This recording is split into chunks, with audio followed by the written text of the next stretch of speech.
All right, welcome back to the Magnetism Podcast, guys and girls. This is episode 7. I'm your host, Tuan, the founder of Glow Ups Media, and this is the space where the creator economy, where the psychology of influence, and where culture all connected, all collide together. Okay, so every single week, I'm going to riff off of some of the unseen signals that shape how people show up, from fitness to fashion to brand building. Because what makes someone magnetic isn't necessarily always in the strategic execution or in the playbooks, but it's in the story, it's in the energy, it's in the presence that they carry, right, in every given chosen moment. All right, so I'm going to open up with a story to start off to kickstart this podcast episode. So on the weekend, I went out on a run with my boy Taryn. Okay, so we made one rule. Right, so just to preface it, we started down on Henley Beach, right, and we thought we'd try out a new location this week, right, because we've been doing the same loop from Henley Beach down to Glenelg, down to Brighton, right,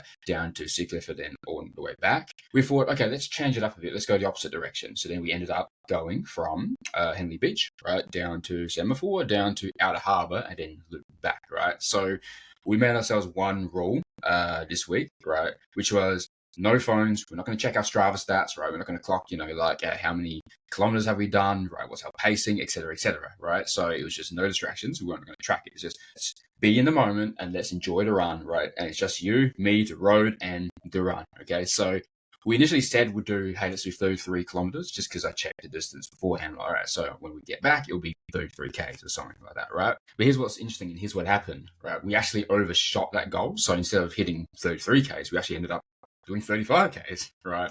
And the crazy wild part is that we didn't even notice. We didn't even check the phone the entire time. We weren't chasing the metrics, right? We weren't like refreshing the screens, right? We weren't like looking at the pace and et cetera.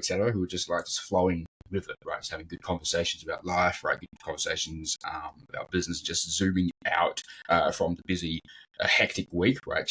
Enjoying the sunshine, right? It was a beautiful day on Sunday, right? And just enjoying the run, okay, early in the morning.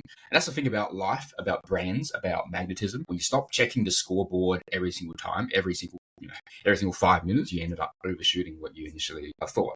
And the thing is, like, when you raise the baseline, if you know that you are going to be finishing the race regardless, does it make sense to try to check or have the anticipation? Especially if we set the intention that it's the only thing we're doing today is going for the run and finishing the run, then regardless of what happens in between, in the interim, the run will be finished, because at the end of the day, you will end up back at Henley Beach, and that's it. So if you know that's the case, you're not looking down at your legs and thinking am I moving forward? Because you are moving forward, right? So you're not worried. Are you making progress? Am I making progress? Right? Am I scoreboarding, et cetera, right? Because it's happening, right? You're putting one foot in front of another and it just happens. And you end up overshooting, you end up surprising yourself, right? When you remove yourself from those outcomes there. So most people live by ceilings, right? Most of the time self-imposed, right? A lot of times we tend to be our own harshest judges and harshest critics more than anything else, right? Than anything else, right? So what feels like limits becomes table stakes when you just remove all this, right? So when your baseline is higher than everyone else's ceiling, right, you don't just keep up, you just redefine the game completely. Yeah, and that's the same lesson as well. It's about raising the baseline. You see this universal principle everywhere. So you see it in fitness, when the run that you thought that you never dreamed of, like a distance one time you thought would have been possible, it becomes just your casual Sunday. And you even see it in business as well. What used to feel like a ceiling becomes just a starting point. And right now you see it applies to culture, right? It applies to how you choose to live your life and how you choose to define the perspective of your lived and felt embodied experience as you're going about your day, your week, your month, the seasons of your life, etc. So even the most boring, mundane things becomes legendary, becomes cinematic, becomes mythic, like when you frame these things. So even things like in the back end of Glow Ups, right, with our operations, right, cold emails, some just very boring, unsexy things. Or even, for instance, let's take running, right? We're talking about metrics in fitness, Strava stats, right? Or even the shoes you wear. On the surface, these things are mundane. They're not exactly the most exciting, sexy thing to talk about, but when you tell the right story around them, they then become sexy. They can become magnetic. It then becomes cultural gravity. It becomes cultural currency, right? And that's the myth in the mundane, which is the overarching topic of this podcast, right? And that's what I was getting to there.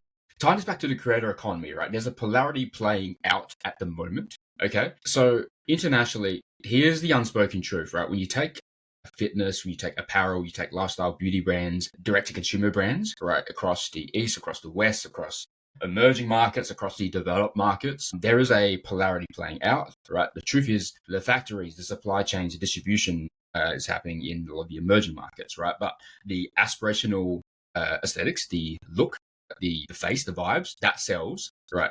Those sits in the West, right? So the way it works is, the way to think about it very simply is the cultural gravity flows west to east, right? But the manufacturing flows east to west, right? And that gap, and that's where that tension, that's where the opportunity, that's where the gap lives, that's where the polarity lives, right? That's where the opportunity lives. So let's break it down together. Emerging market brands, all right? So they've got cash, okay? They've got the supply chains, they can pump out the products at scale. But when it comes to cultural gravity, they're lost. So the briefs that they send out to creators, right, are awkward, right? Their scripts, they feel very AI generated, and the direction doesn't quite translate, okay? And the result is it makes creators feel like sellouts. It turns creators off, right?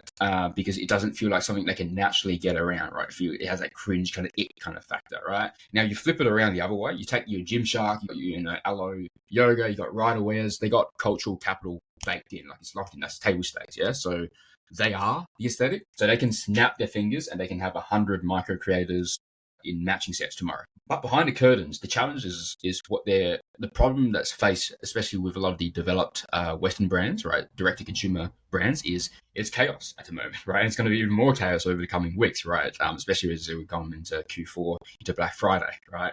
We got ad fatigue, we got you got your freelancers burning out, right? Campaigns that just don't scale. So they're drowning in content churn. And if you're a creator, particularly listening right now, this is for you as well, because you've lived that cringe brief, right? You've been handed a brief and you're like, it just feels so off, right? Like your body just feels like it's just fighting itself, right? So you've had to hold products that you'd never actually use, you'd never actually get behind, right? And therefore the authenticity or the lack thereof really just bleeds through the screen, right? Or you've had to hold a product you never actually use, you never actually back, right? You need to recite a line that didn't sound like you at all.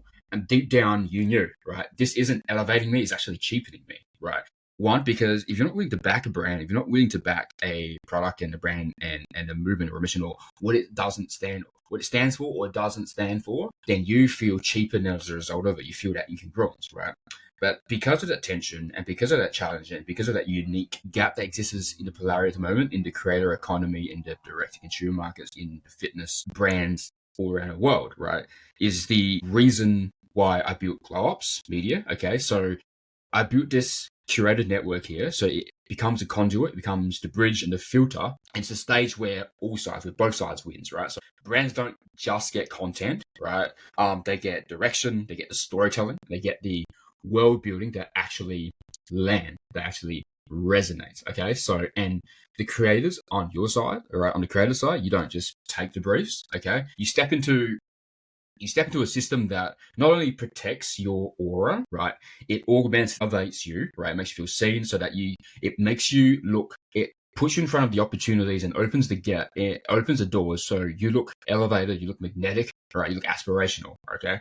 And you're not a random ad. You're not just a random ad that someone scrolls through in someone's feed, right? You're a part of a roster, you're part of a movement, and you're part of a world that people want access to. So what this game is really about is raising the baseline so high, what feels impossible to everyone else becomes your casual Sunday. So it's not about being reasonable, to be honest with you. You want to be so fucking unreasonable in your standards. You don't want to be reasonable, because to be reasonable is to blend into the crowd, and to be reasonable is to be forgettable, is to fade. You want to be unreasonable, and that's how you truly refine a game. And when you live like that, when your baseline is higher than everyone else's ceiling, you don't just keep up, right? You redefine the game. So bring it all back. When me and my boy Taron set out to run 35 kilometers, we said 33, honestly. But when you strip away the distractions, when you strip away the micro stories, the noise that doesn't really actually move the needle forward, right? When you stop checking the scoreboard every 5 minutes, you end up overshooting, right? You raise your baseline without even realizing it, right? Just enjoying yourself, right? Just enjoying a run, just shooting the shit, and etc. Right? It's the same play in business, right? Emerging brands, they raise their baselines when they stop chasing faces and they start actually cultivating story. Developed brands, Western brands, right? They raise the baseline when they stop drowning in the chaos, okay, and they start building systems. And creators raise their baseline when they stop taking just every random brief, right, and start protecting the aura, right? So it's not just about boundaries, it's about the discernment, right? Discernment comes from knowing who the fuck you are, right, and knowing what you stand for, right, what kind of roles you will take on, what you won't take on, etc., right? It's about protecting your aura, protecting your energy and your magnetism, right? And that's how you're able to develop that cultural capital, right? So you get out of chaos and you get out of chasing energy, the hustle energy, right, to one of magnetism, okay? And the inversion it's not about chasing the brands. It's not about chasing clout, right? It's about building a world, first and foremost, that they want access to, and that's the real abundance, right? And that's the status inversion, so to speak, right? So GOLPS isn't for everyone. It's for the ones who know, right? If you're one of them, then you already feel it, you already resonate, and you know where to find me, okay? If this episode sparks something within you, share it with someone who gets it. Don't forget to subscribe, to tune into the podcast episode. I drop one every single week on Monday, right? That's how we grow the circle. That's how we grow this movement. That's how we grow this network here, right? Because culture doesn't just happen. Like I said, it's intentionally curated, right? And it starts by putting one foot in front of the other and building this, right, together. And what the game is really about is raising the baseline so fucking high that what feels impossible to everyone else becomes just a casual Sunday. And when you live like that, your baseline is higher and everyone else is silly. You don't just keep up, you refine the game. That's all from me. I hope you have an amazing rest of the week, and I will talk to you all soon. Take care.